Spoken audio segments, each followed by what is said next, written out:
বলেছিলাম না বদলে গেছে। এই দেখো, তুমি আসবে বলে সব কিছু নিজের হাতে রান্না করেছে। এই চাটাও কিন্তু নিজের হাতেই বানিয়েছে, আমাকে তো রান্নাঘরে ঢুকতেই দেয়নি।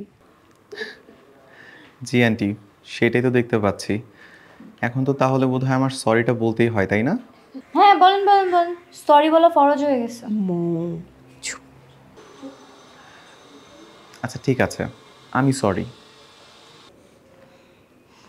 ঠিক আছে, আজকে আমি সব কিছু নিজের হাতে রান্না করেছি, আপনি খেয়ে যেন। ঠিক আছে। তবে তোমার রান্না সেদিনের রেস্টুরেন্টের খাবারের মতো মজা হয়েছে তো? তার থেকেও বেশি মজা হয়েছে। রেস্টুরেন্ট থেকে খাবার আনাইনি, নিজের হাতে সব রান্না করছি। তাই? রেসিপিগুলো ঠিকঠাক মতো মনে আছে?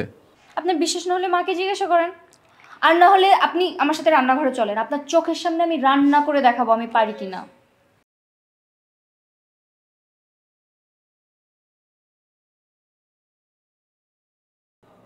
দেখেছো মা, খোঁচা মেরেই যাচ্ছে।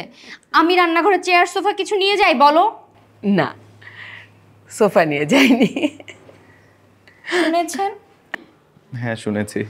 আন্টি, আমি বাবার সাথে কথা বলেছি। বাবা বলেছে সময় করে আঙ্কেলের সাথে কথা বলে সব কিছু ঠিকঠাক করবেন। ঠিক আছে বাবা, তাহলে তোমরা বসে গল্প করো, আমি একটু ছাদে যাই। জি আন্টি। নাও চাটা খাও। হ্যাঁ আন্টি, নিচ্ছি।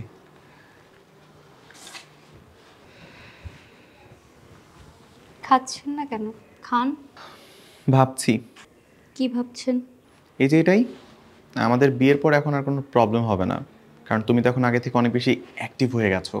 বিয়ের পর মানে আপনি তো আমাকে বিয়েই করবেন না, আমাকে বিয়ে করতে না আপনি রাজি না? আমি প্রথম দেখাতেই ডিসিশন নিয়েছিলাম বিয়ে করলে তোমাকেই করব, কিন্তু তুমি যে পরিমাণে আলছে, আমার মনে হয়েছে তার জন্য তোমাকে একটু টাইট দিই। আচ্ছা, আমাকে টাইট দেওয়ার জন্য আমাকে অপদার্থ বলেছেন, আমার জেদ বাড়ানোর জন্য, তাই তো? হ্যাঁ তাই। আপনি আমাকে শুধু শুধু এত খাটালেন কেন? বারে, লস তো হয়নি, ভালো হয়েছে না? শোধ আমি তুলব।